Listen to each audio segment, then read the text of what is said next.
Time to go. Hello everybody and welcome back to the channel, and welcome back to Sniper Elite 5 In Depth, where today we will be taking a look at my preferred semi-automatic rifle, the M1 Carbine. But before we get into that, I'd like to plug my Discord server.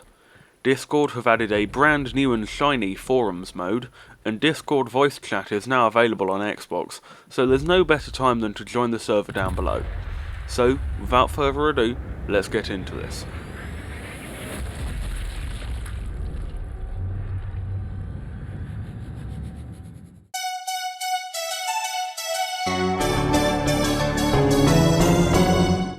The M1 Carbine is a semi-automatic American carbine that entered production in 1942.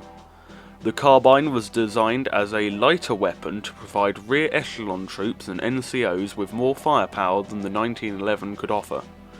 The M1 was chambered in .30 carbine, which is a compact, high-velocity round that was specifically developed for the weapon, although it was developed from the earlier .32 Winchester self-loading cartridge. The M1 proved popular with troops, and was really quite a user-friendly carbine. The weapon evolved into the M2, which was select fire with a full auto feature, and the M3, which mounted a night vision scope. The M1 was originally offered with just 15-round magazines, but when the M2 arrived, these were supplemented with 30-round magazines, which were taped together by jungle troops, which provides the origin of the now famous jungle-style taped mags. The carbine served during World War II, the Korean War, and in Nam.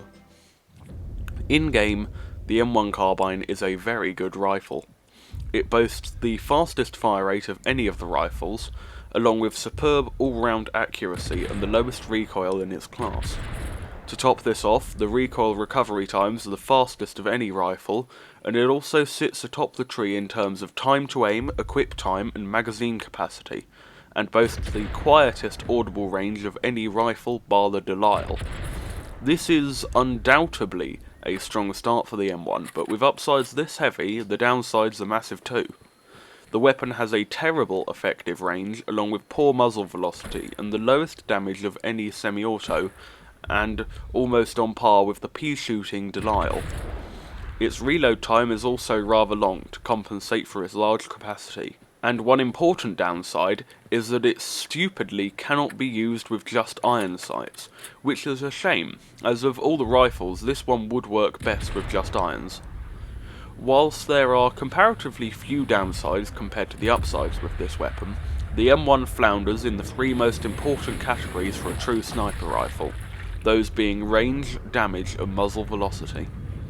The M1 Carbine, however, does not need to be a true sniper rifle, and it does not wish to be a true sniper rifle. It knows it can't do it, so instead it does everything else very well indeed.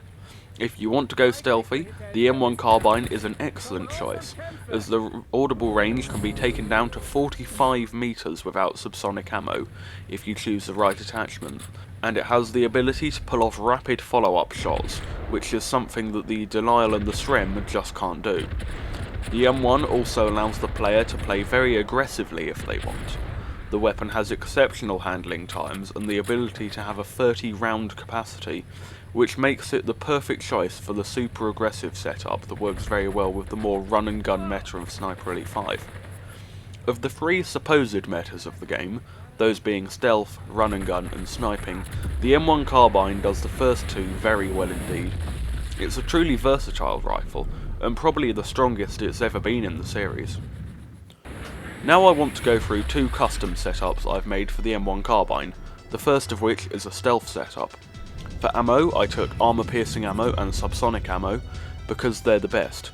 I like to go with the M84 scope for this setup, although if I'm playing a night level, then I'll take the night vision scope. Not because it's any good, because it isn't, but because it looks cool. I use the extended marksman barrel because it improves my damage and muzzle velocity, which compensates for the addition of the Mark II's suppressor, which ruins both of these things. I use the 10-round reduced capacity magazine, which I recommend highly for almost every setup imaginable for this weapon. 10 rounds are still plenty and it helps reduce the weapon's weight. The rubber butt plate reduces recoil, and the match bolt improves my pitiful muzzle velocity. Finally, the heavy walnut construction improves my spread accuracy somewhat, allowing semi-effective shoulder aiming. Overall, this weapon suffers in pretty much every way, although not as much as you'd think. It's much slower, but still quicker than some of the bulkier rifles, and is very low recoil, allowing for consecutive follow-up shots, which is this thing's big advantage against the Delisle. Pretty much every downside has been reduced in severity by another attachment. The silencer's detrimental effect on damage has been rectified with the extended barrel. The butt plate's detrimental effect on spread has been reduced with the walnut construction. This weapon is a very effective stealth build and it really shines here. The Delisle may be quieter, but the 47 meter audible range is still very good. For targets below this, a good silenced pistol setup can easily be used, and if you must use the M1 Carbine, subsonic ammunition is available for when you need to get up close and personal. This setup works best when paired with a competent silenced pistol, which can cover for the carbine when up close. At further ranges, the M1 demonstrates a shockingly good ability to kill in far greater numbers than a Delisle could ever dream of. And as another upside, the M84's 12 times magnification means that this thing can be used at further ranges than the Delisle. My other setup is a highly aggressive assault class, designed for pushing through the enemy at close range. I use the PU scope for a substantially quicker aim time, and the 3x zoom level, as this class is one of the few times where I'm advocating the use of low power scopes. The lightened and blued barrel was the obvious choice here, as it improves handling times substantially. I took the M4 bayonet, although you may want to fit a muzzle brake if you aren't really a bayonet user. I use the 30 round magazine, which doubles my already enormous capacity, and the heavy butt plate to improve recoil control, allowing for quicker follow-up shots. The long travel trigger sounds like the wrong choice here as it decreases my fire rate, but it improves my spread accuracy, which is useful for shoulder aiming, which you'll be doing quite a lot of. Finally, the light elm construction improves my sprint speed at the cost of vertical recoil. This setup is very open to interpretation. You could switch out the bayonet, as I said, or switch the 30 round mag for the default 15 one for quicker handling times. You'll still have enough ammo. You could also get rid of the light elm construction if you aren't worried about sprint speed, which would, allow for quicker follow-up shots. This setup works best at taking out tougher enemies, such as Jaegers and vehicles, where a submachine gun wouldn't do so well. It also serves well to eliminate enemies behind cover with a quick headshot in the middle of a gunfight. As part of a squad, this weapon would work the best.